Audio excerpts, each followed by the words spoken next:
Sir, मुख्यमंत्री उद्धव ठाकरे यांनी राज्यपालांना पत्र लिहिलेलं आहे. ज्या पद्धतीचं पत्र लिहिलंय, तुमची काय प्रतिक्रिया आहे? मी असं म्हणेन की मुख्यमंत्री कार्यालयात काही ॲडवायझर्स किंवा अधिकारी अतिशय अपरिपक्व असल्यामुळे अशा प्रकारचं पत्र गेल्याचं माझ्या लक्षात येतं आहे. आणि मुख्यमंत्र्यांना मी सल्ला देईन, त्यांना ऐकायचं असेल तर त्यांनी ऐकावं, नसेल तर ऐकू नये, की अशा प्रकारचे पत्र पाठवताना त्यांनी देखील खातरजमा केली पाहिजे. मुळातच कुठल्याही पक्षाचं कोणाचंही डेलिगेशन जेव्हा राज्यपालांना भेटतं त्यावेळी राज्यपालांकडनं त्याच्यावर एक पत्र जातं, हे डेलिगेशन मला भेटलं, या मागण्या त्यांच्या आहेत, यानुसार आपण कारवाई करावी. आताही जे पत्र गेलेलं आहे त्याच्यामध्ये त्यांनी सांगितलं आहे की 13 आमदारांचं डेलिगेशन मला मिळालं, त्यांनी शक्ती कायदा लवकर व्हावा अशा प्रकारची मागणी केली आहे. शक्ती कायदा लवकर करण्याकरता 2 दिवसाचं विशेष अधिवेशन बोलावं अशी त्यांनी मागणी केली आहे. त्यामुळे आपण त्याचा विचार करावा. हा कुठलाही आदेश नाही आहे, हे कन्सिडरेशन आहे. राज्यपालांना आदेश देण्याचा अधिकार आहे किंवा फॉरवर्ड करण्याचा अधिकार आहे. तो आदेश दिलेला नाही, त्यांनी ते फॉरवर्ड केला आहे. मी गेली 25 वर्ष पाहतोय, राज्यपाल कोणी असो आणि सरकार कोणाचंही असो त्यावर अशाच प्रकारचं पत्र फॉरवर्ड केलं जातं.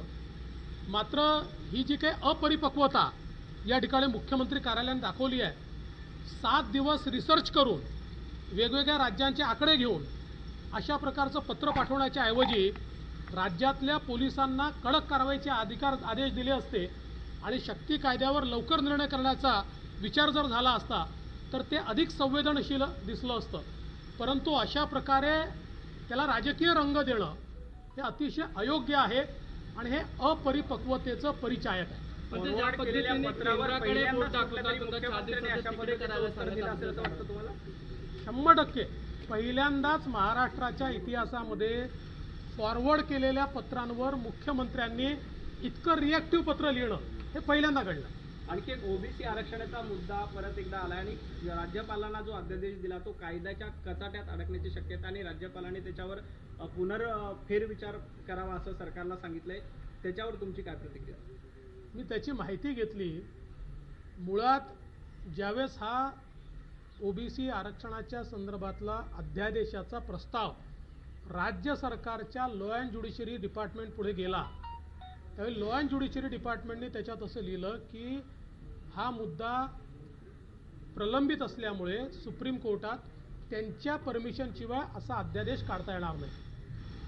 आता ज्यावेळेस असं लॉ अँड ज्युडिशरी लिहितं त्यावेळी जर तुम्हाला अध्यादेश काढायचा असेल तर त्याच्यावर एजीचं ओपिनियन घेऊन लॉ अँड ज्युडिशरीनी मांडलेला मुद्दा कसा चुकीचा आहे हा त्या ठिकाणी एजींच्या माध्यमातून तुम्हाला ते ओपिनियन घ्यावं लागतं आणि त्यानंतरच त्याच्यावर अध्यादेश निघतो. अन्यथा अशा प्रकारचा अध्यादेश 5 मिनिटात कोर्ट स्थगित करू शकतो. मात्र राज्य सरकारने स्वतःच्याच लॉ अँड ज्युडिशरी डिपार्टमेंटनी ज्यावेळी त्याच्यावर अशा प्रकारचा शेरा लिहिला त्याच्यावर कुठलीही ओपिनियन न घेता, कारवाई न करता किंवा ते ओव्हररूल न करता थेट अध्यादेश काढण्याकरता ती फाईल ही माननीय राज्यपालांकडे पाठवली.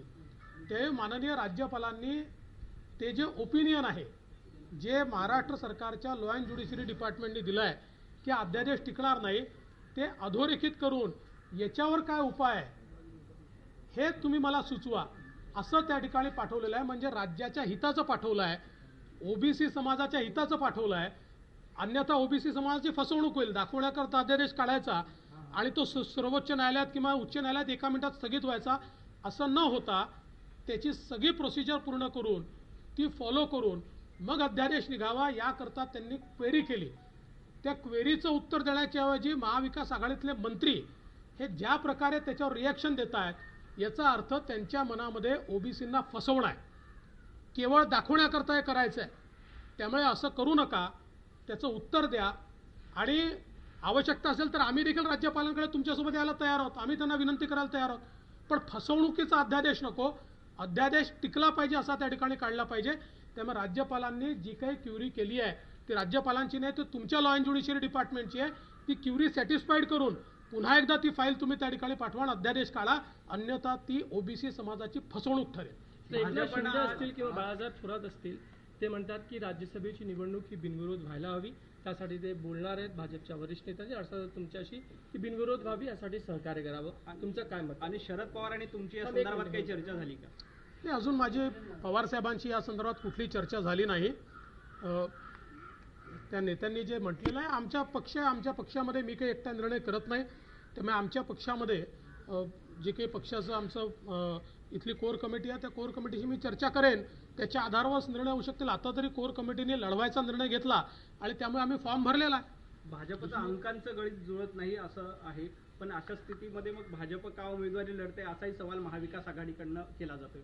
कारण बिनविरोध व्हावी अशी त्यांची अपेक्षा आहे का राजीव सातवांच्या निधनानंतर? बिनविरोध जर व्हायची असेल तर त्यांनी तसा प्रयत्न जरूर करावा. आम्हाला प्रतिप्रश्न विचारून कशी बिनविरोध होईल?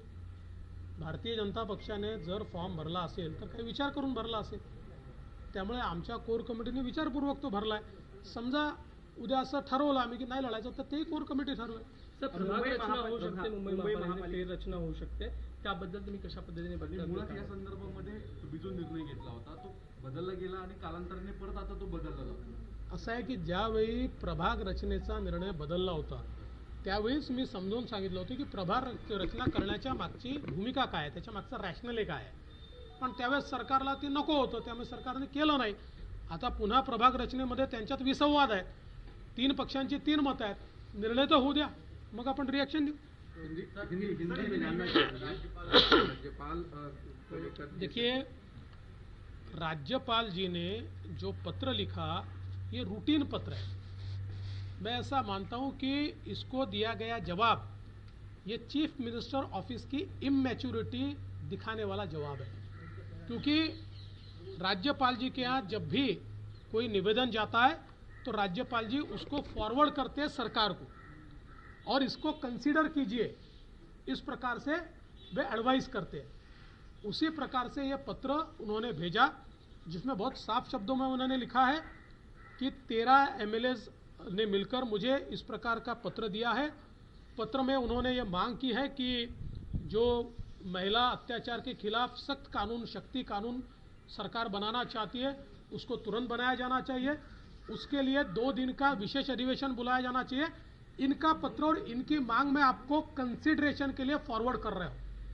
ऐसा राज्यपाल जी का पत्र है. मैं पिछले 25 सालों से मैंने कई राज्यपाल जी देखे और कई सरकारें देखी है. हमेशा जब भी इस प्रकार से कोई निवेदन देता है तो राज्यपाल जी इसी प्रकार का पत्र उसके ऊपर लिखकर भेजते. जिस समय हम सरकार में थे, मैं मुख्यमंत्री था, उस समय का जो विपक्ष यानी आज के कांग्रेस एनसीपी के जो लोग हैं ये बार बार राज्यपाल जी को मिलते थे. कभी कहते थे कर्ज माफी के ऊपर आप विशेष अधिवेशन बुलाइए, कभी और किसी चीज़ पर बुलाइए. तो राज्यपाल जी उस समय के भी एक पत्र उस पर लगाते थे कि ये मुझे मिले, इनके डेलीगेशन ने ऐसी ऐसी मांग की है, ये इनकी मांग है, इसको आप कंसिडर कीजिए. आज तक के इतिहास में किसी ने भी इस प्रकार का पत्र वापस लिखा नहीं.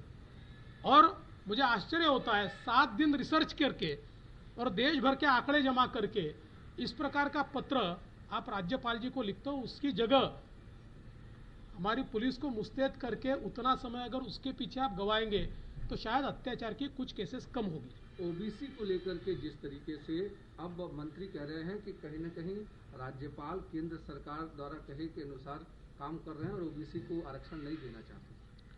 देखिए, ओबीसी के बारे में जो अध्यादेश राज्य सरकार ने राज्यपाल जी के पास भेजा था उसकी फाइल में स्वयं राज्य सरकार के लॉ एंड जुडिशरी डिपार्टमेंट ने लिखा था कि सुप्रीम कोर्ट के परमिशन के बिना इस प्रकार का अध्यादेश नहीं निकाला जा सकता, इसलिए इसको निकालकर कोई फायदा नहीं होगा.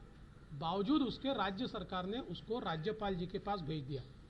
होना तो ये चाहिए था कि ऐसा कभी कभी ओपिनियन जब लॉ एंड जुडिशरी डिपार्टमेंट देता है तो फाइल एजी को रेफर होती है और एजी का ओपिनियन ये लॉ एंड जुडिशरी के ओपिनियन से ऊपर माना जाता है, वो अंतिम माना जाता है और उनके माध्यम से फिर उसके ऊपर जस्टिफिकेशन लेकर उस प्रकार से फाइल भेजी जा सकती है. तो ये सारी प्रक्रिया पूरी किए बिना एक प्रकार से ओबीसी को गुमराह करने का, उनको फंसाने का काम ये सरकार कर रही थी.